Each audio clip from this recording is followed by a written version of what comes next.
Hey y'all, this is episode number 8, talking about privatizing all the things. So, hope you enjoy. Once again, I want to thank Flavor Aid for the intro music you're about to hear. They have their album release party, which is going to be May 31st of this month, at Stubbs here in Austin, Texas. And their new single, Ghost in Me, is available on Spotify and all streaming services.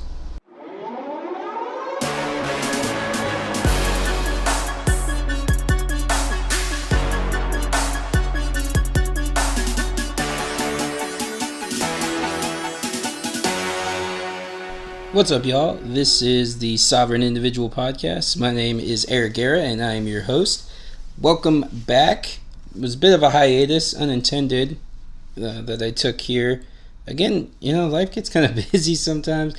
Still haven't gotten quite on a schedule for recording these, and I need to really kind of just get in a better group. I think what I might do is just stick to a set of one per week, recording it probably on Sundays so it can be up on Mondays, and having that every single week for sure, and then recording more as I see fit, or something comes up that I really want to talk about, and then I'll do so. I appreciate the dozens or so of you that have been sticking with me and listening. I really appreciate it, and it's fun, it's enjoyable. I'm looking into purchasing equipment to be able to have multiple microphones so I can start doing conversations with people. There's a bunch of interesting people here in Austin that I want to talk to about a variety of different subjects, and just kind of have conversations and dive into things that we may disagree on and things that we agree on, and just, again, getting back to that whole idea of we could talk with each other and we could talk with people we disagree with. And that's something we need to, as a society, I think, relearn how to do. And I want to do my best to provide an example of what that looks like and how that type of engagement can be civil and occur amicably between people who may completely disagree on a given topic. So hopefully that should be relatively soon that I can get that started and going. So that's something to look forward to as well. Now, those will definitely be on the longer side. I want those to at least be an hour, if not more, and just kind of free flowing and long form. I think it does a lot better that way, and those tend to be the types of deeper, meaningful, philosophical conversations that we have with others anyway. There's not some sort of time limit or a hard cutoff, and then you have to stop the conversation. So I kind of want to just let it go naturally, and then as it comes to an end, let that be the point that the conversation ends. So we'll be looking for that starting here pretty soon. That being said, speaking about length, this is an episode I'm legitimately going to try to keep very much on the shorter side. My goal right now is for this to be the shortest episode that I've had thus far, because it's a relatively basic concept. There's not a whole lot that goes into the philosophy behind it and where it comes from, and so I think I could probably keep it under 30 minutes. So we'll see. I do like to talk a lot, and this is the kind of stuff that gets me going. So. I brought this up a few times before on previous episodes. I'd taken the trip to New York for WrestleMania, which was awesome. And so we were there for about 4 days, I believe. Yeah, we were there Saturday, Sunday, Monday, and then flew out Tuesday. So it went with a couple of friends of mine that we try to go to every WrestleMania every year. And then my girlfriend attended with us, not the actual WrestleMania, but went on the trip because she had lived in New York previously, so it was a chance for her to go back and visit, and she got to hang out with friends and catch up with people while I was doing all my wrestling stuff. And then, of course, we had some time to hang out and check out the city and sightsee and all that kind of stuff when there wasn't wrestling events going on. And I hadn't been to New York since I was in 8th grade. I went on an 8th grade field trip to New York and Washington, D.C., So that was the last time I had been to New York, and it's a really cool city. very fun. The whole stuff never closes is pretty cool. The boroughs. It's all, and you just can look out and you just know there's so much history in this particular area, and like just for our country in general. And it's kind of it's a cool and a very surreal thing to just kind of think about how long there's been people living in that area and existing in that area, and kind of just where it's come from. You think of movies like Gangs in New York and stuff like that. So, and then I do have to admit it and give credit. My girlfriend complains constantly after having moved to Austin from New York that Austin's public transit sucks and that it's really awful, and New York's was so good. And I have to admit it's pretty solid.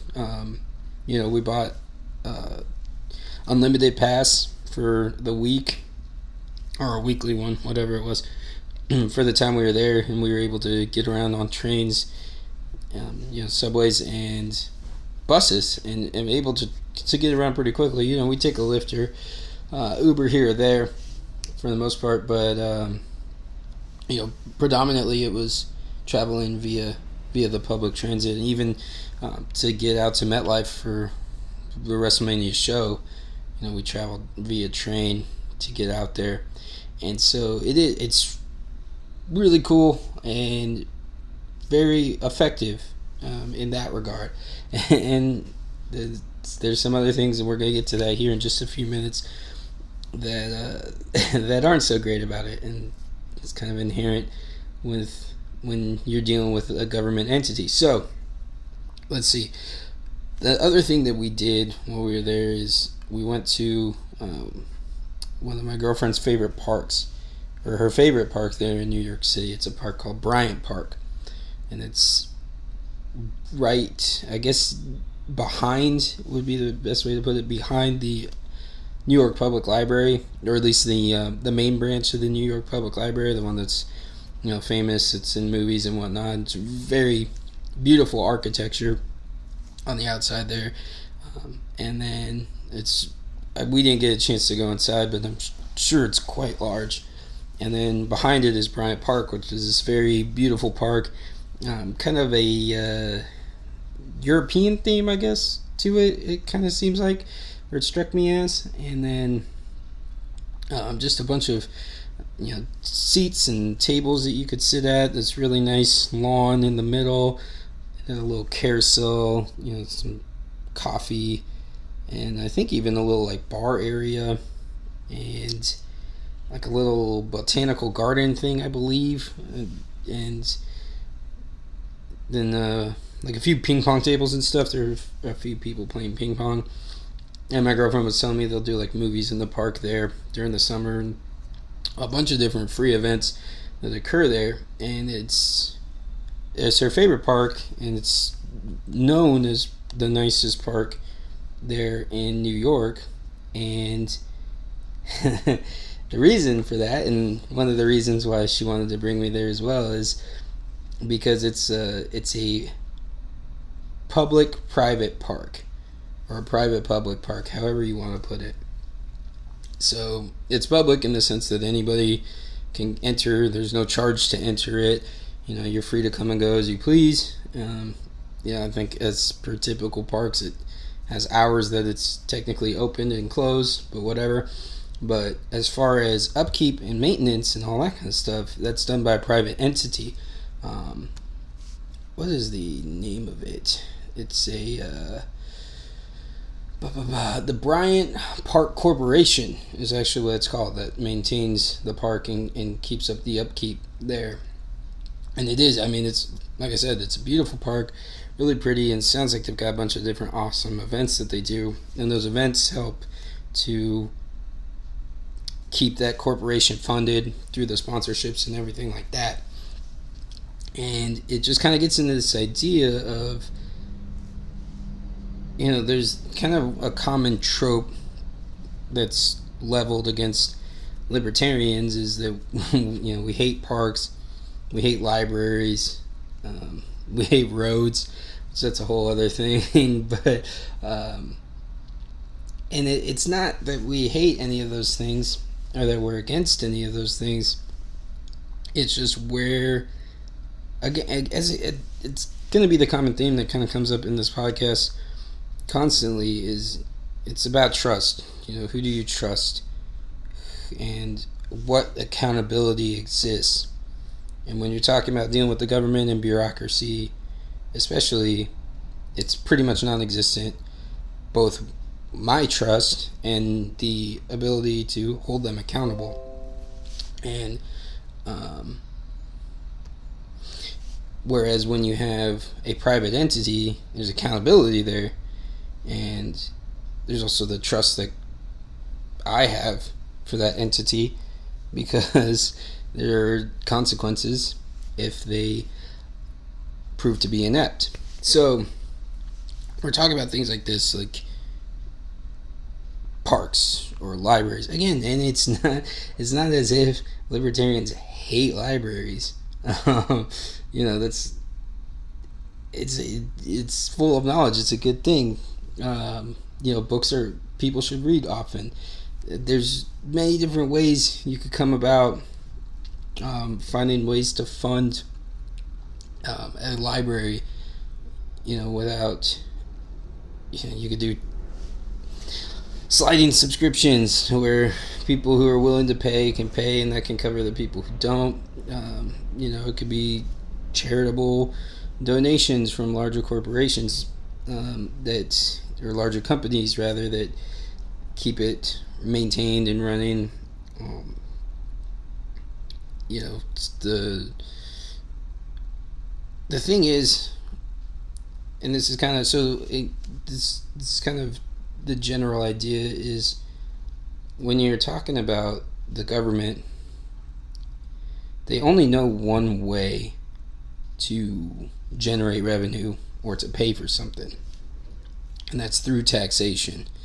And which, as I've covered before, I genuinely believe to be a form of extortion. So whenever there's a publicly funded, quote unquote, park or library or transit system, the problem is when it comes time for maintenance or upkeep or upgrades or improvements or expansion, anything like that, the only way the government knows how to do that is by taking more money from you. That's the only solution that it has, and that's the only thing that folks within the government, the bureaucrats, the elected officials, that's the only solution that they will put forward, for the most part, by and large. You get a couple liberty-minded people out there that try to come up with other ideas. And so, we're looking at the subway system there in New York. We were there and we were talking with some of my girlfriend's friends that live there, and they were complaining about it. And they're saying it's just awful. It's in dire need of maintenance and renovation and all kinds of stuff, and it's just it's a mess right now. And I could see that it's been there forever. But the problem is that New York is just going to say, okay, so we need to tax this amount of revenue to pay for renovations and upkeep in order to make improvements on the subways. And then, the only way to do that is predominantly going to be through taxation. They may raise prices slightly, but that's still not going to offset it a whole lot. And then if you've ever seen how government projects work, you know that whatever budget they have, it's going to balloon far past that. And they're going to need far more money, because whenever the government's involved, it inherently leads to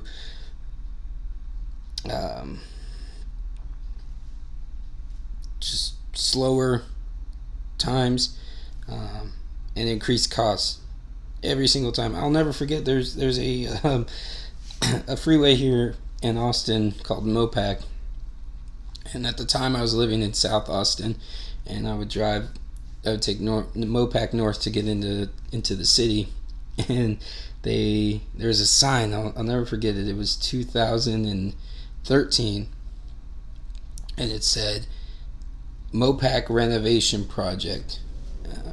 And then it was saying, well, they was given the date that it was going to be beginning, and they were saying it was going to be done in 2015.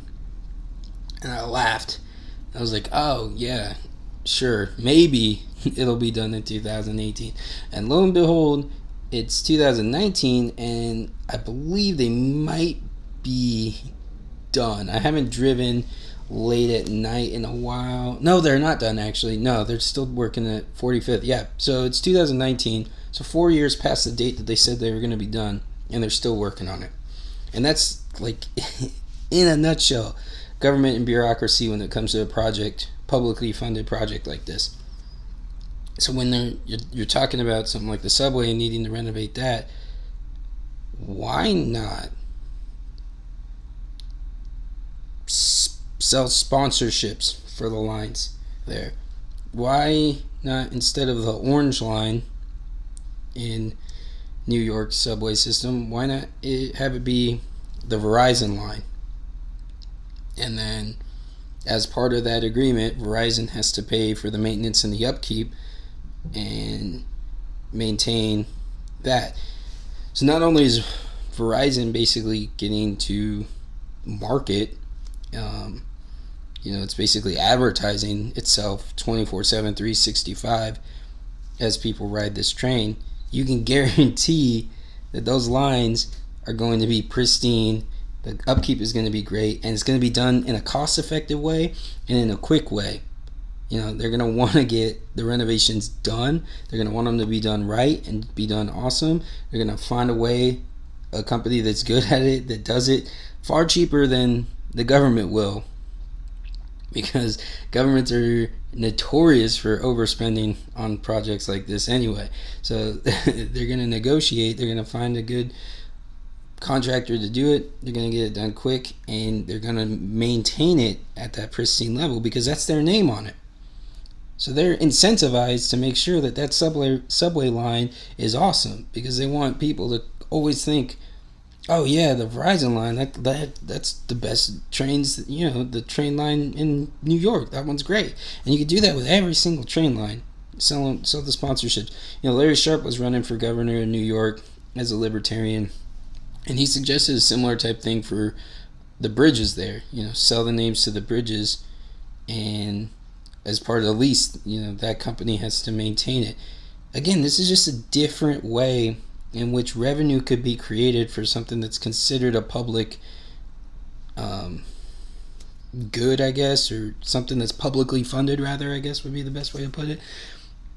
And it would allow for not only taxpayers to not have to foot the bill for something, but it would allow for a private entity that actually cares what it looks like and cares how it can go about, one, getting things done efficiently and quickly and in the best manner, and then two, making sure that it maintains that. Not like, oh man, gosh, okay, the Verizon's not going to sit there like, oh man, our subway line in New York has really gotten bad, like it's crappy, we need to do something about it now. No, they're going to be avoiding that from the jump. They're going to be making sure it's meeting the standards every single day of the year. And again, it's just thinking slightly outside the box. But when it comes to government and something public like that, that's not what the bureaucrats in the government think of. Their knee-jerk reaction and their only solution is going to be, we need to take more money from you for this thing. And there's so many different ways in which you could go about it. That would be vastly better way of doing it. The same thing goes with roads. That's the common thing. Libertarians hate roads. Oh yeah, you want to exist in a world without government, where who's going to build the roads? Well, first of all, who built them to begin with? Because it wasn't the government. There was a company, a contractor, construction company.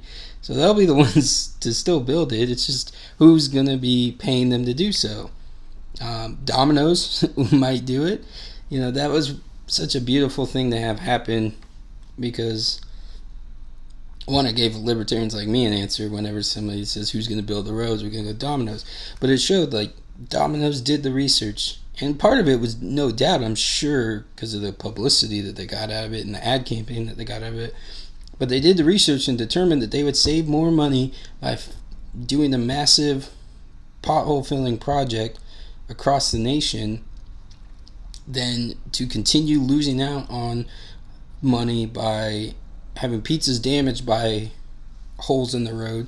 And then not only do they have to make them another pizza, they have to pay the delivery driver to go back out there. So again, they're nipping it in the bud. If we fill these potholes and the roads are a lot easier for our drivers to drive on, then we are going to lose less money, and they determine that.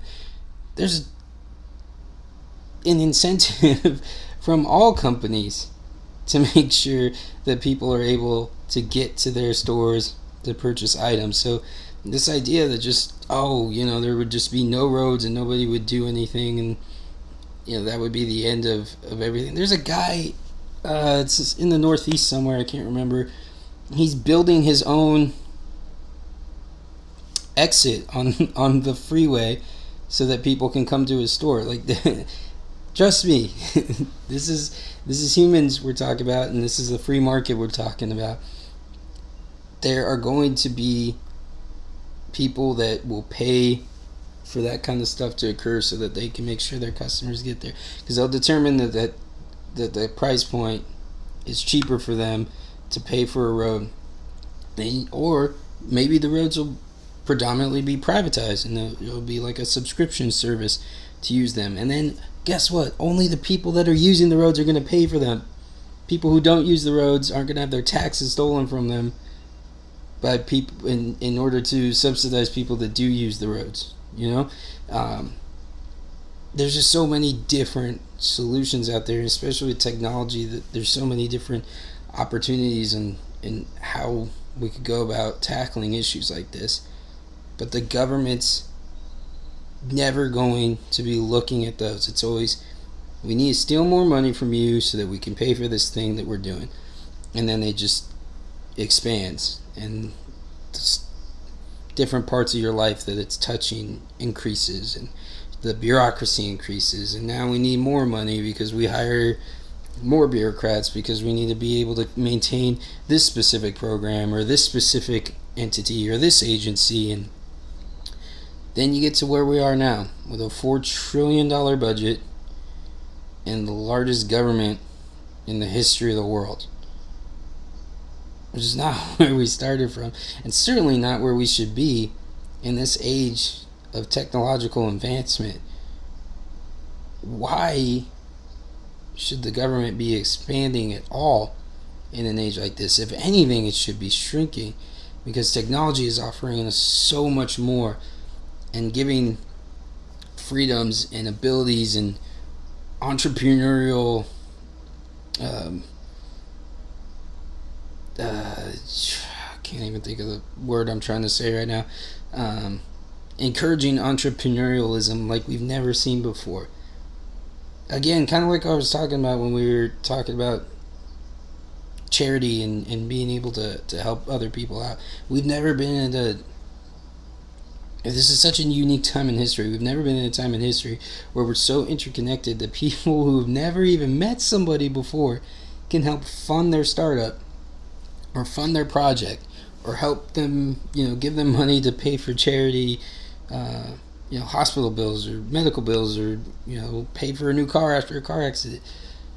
It's such a unique time in human history. And the problem when you have an entity like government that says this is going to be our responsibility, we're going to do this for you, is that it incentivizes, or I guess encourages, the natural human reaction of,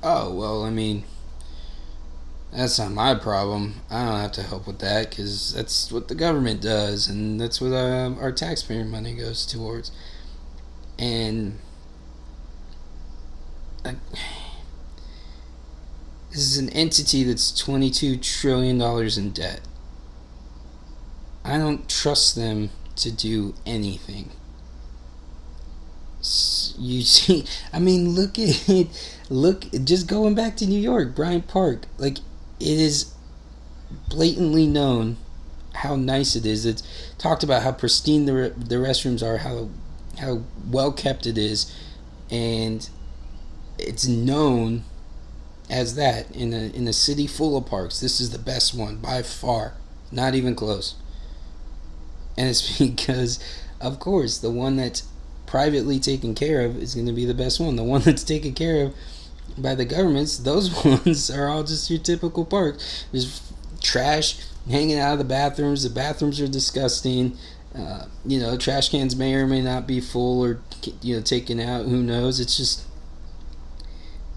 again, you're talking about an entity that's awful at it anyway. And then you're talking about, when it comes to things like this, bureaucracy.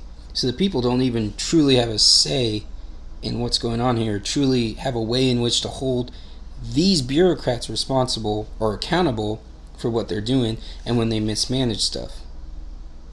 There's no way to get them out. Because even if you elect an official who says, I'm going to clean up this bureaucracy and do that, they're just one elected official. They may have a couple of agencies or departments that they're able to influence and maybe actually fire some people in, but other than that, they're part of a committee that has to decide on who's going to be hired and fired. So yeah, again, it's about accountability and it's about trust, and for me, those two things are never going to line up with the government. Any government, local, state, federal, none whatsoever. So that's kind of just where it comes from, this idea of why libertarians are like, just privatize all the things. It's just accountability and trust, and it's just not even that. It's just proper utility of it. Any private entity is going to be better at what they do than the government 100% of the time, because that's where all the innovation comes from. That's where people thinking outside the box are, because they're motivated, one, by the fact that if they provide a good service for somebody, they make money off of it. But two, they know that if they don't do well, they suffer for it. If you don't do well as a bureaucrat in the government, nothing happens. So that's, again, privatize all the things. That's, and again, it's not necessarily libertarians know exactly what that's going to look like. I can't tell you exactly what it's going to look like with the road situation if we were to live in a state-free society. I can't tell you exactly if it would be subscription-based or if private companies would be handling all of it. But I know what it looks like with the government, and I could tell you how many potholes and crap roads there are all around Austin. So I know what that looks like. I want to try something else where there's actual accountability, and where if all the roads are privatized and subscription based and there's a road that sucks, not going to take that road anymore, they don't get my money. Like, that's the beauty of the market and how so many of these solutions could work. So that's going to be the end of this episode. This is something I definitely want to get into in some of these conversations that I have with people down the road, because it is just it's a fun concept to talk about in general. So I'm going to be recording another episode, hopefully right after this one. I think I'm going to eat first, and be talking about